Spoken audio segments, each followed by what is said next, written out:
Hi, my name is Grace Shalom Hopkins, and welcome to another episode of Spin Weekly. Today is episode number 2 of my Inglenook spin. So we did the first part of the spin, we did the unboxing, we did the prep last week. Now this week we're doing the second part of the spin, and then next week we're gonna do the plying and the finishing off.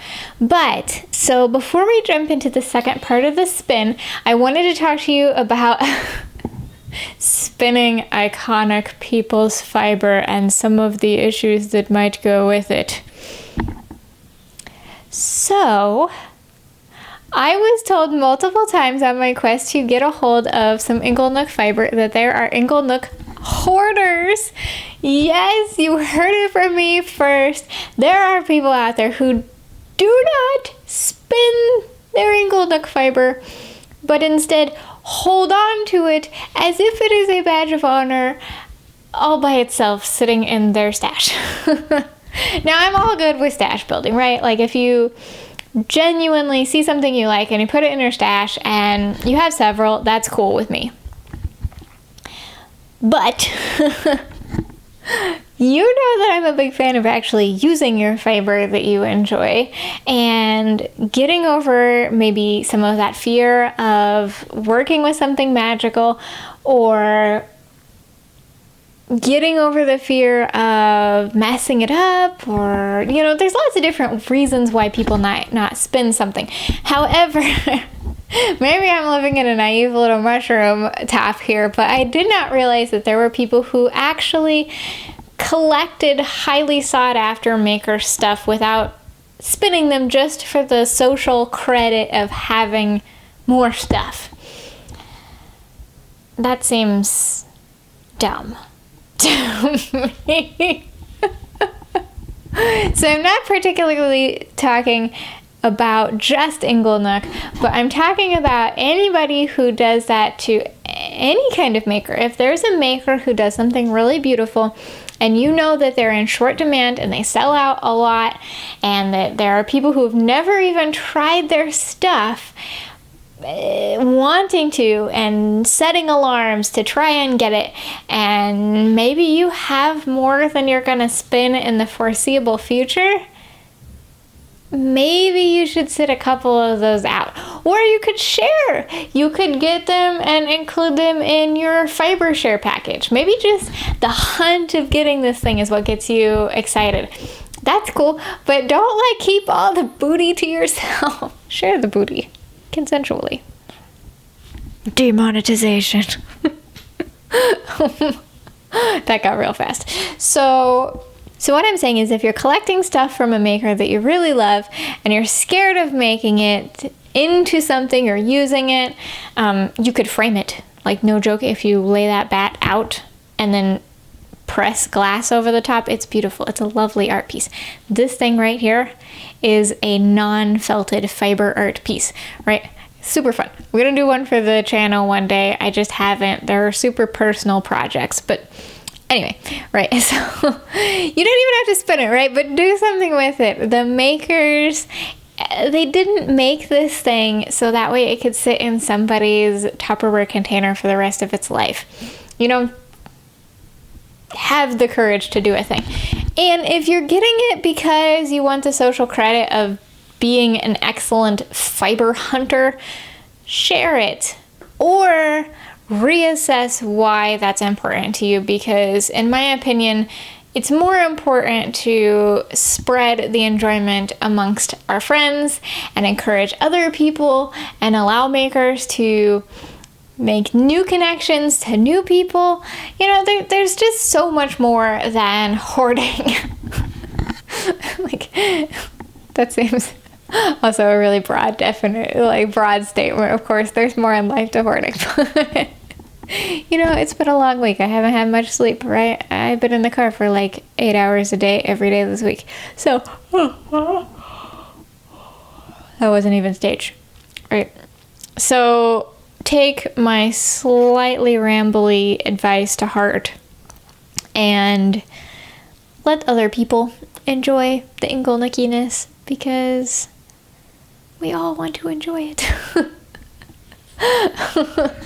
So anyway, I feel like I could have imparted that point with a lot more eloquence, but eloquence is not really what you come here to this channel to get. Let's be real. You come here so I can ramble and then take stuff apart in weird ways.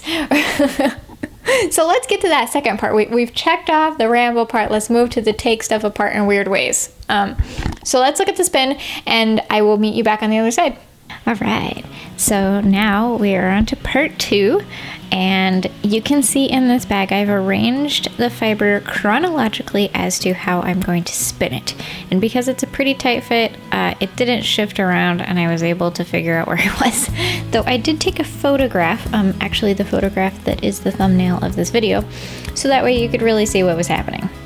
So this has a flax content, and I wasn't sure how it was going to spin, because I've never spun a flax combination, and spinning flax by itself is a bit of a,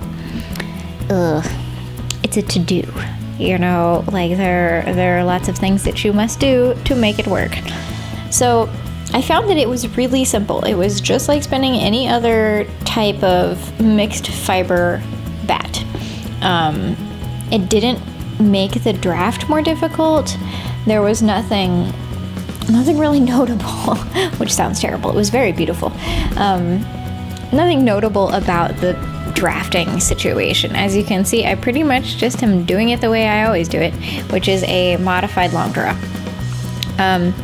So you'll see that because in the last video somebody commented, oh, Inglenook is best spun long draw, which is interesting because that's highly subjective. Anyway, right. People have strong Inglenook opinions. We've covered that. But this is a modified long draw, so these front fingers don't actually do any drafting. They just run, like the fiber runs through them, and it kind of controls the twist, but more in a security blanket kind of way.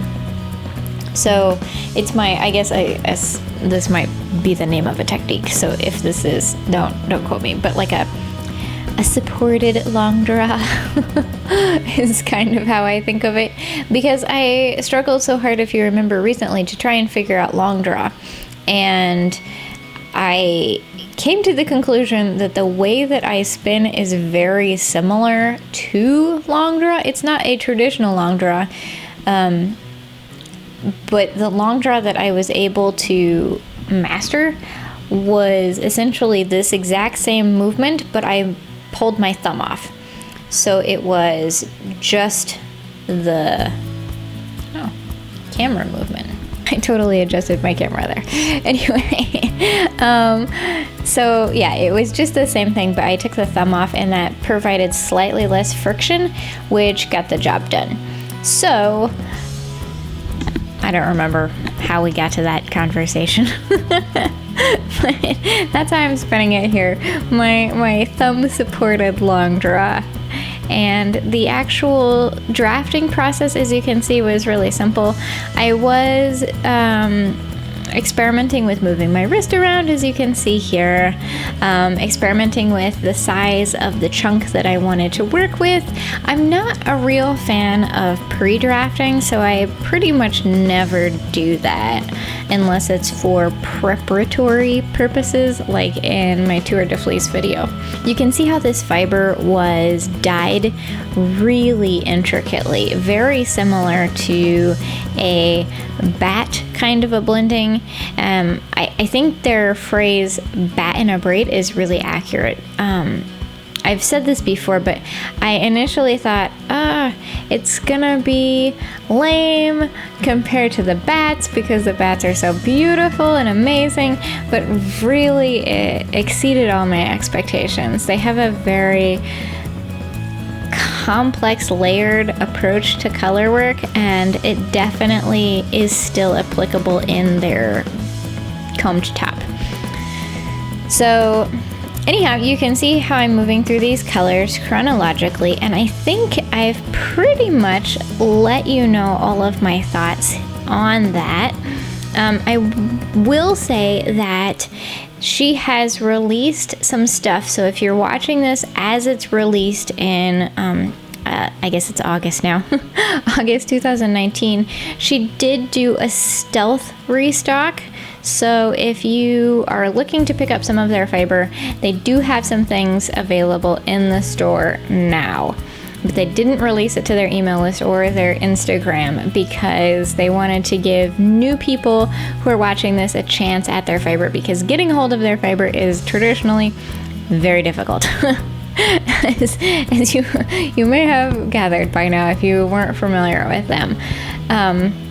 So yeah, I'm gonna turn on the music and let you really enjoy what's going on here and the colors, and just sit back and relax and apparently see me adjust the camera more than usual.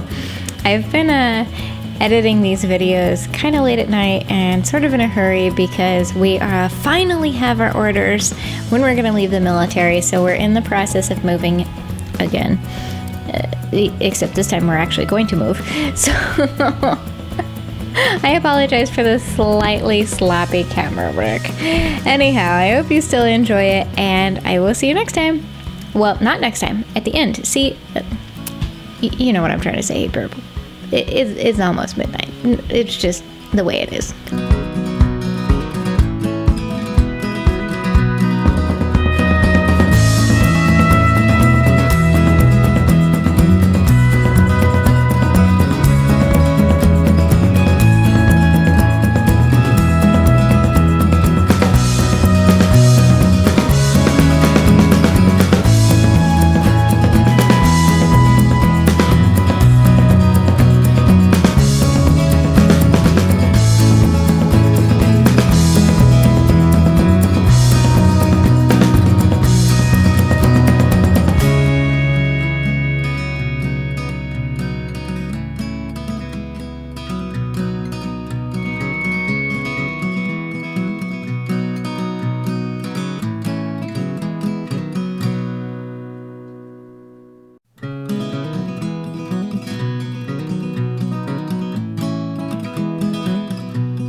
Okay, so I thought that was really beautiful. I loved every single second of it.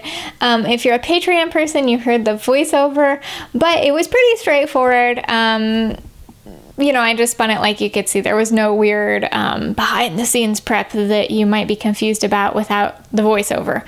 I try to make sure that what you see is either explained before and after, like in my Tour de Fleece video, or you can just see it before your eyes, right? Because I want to make all of my techniques accessible to everybody. But if you want that extra little nugget, you could become a Patreon patron.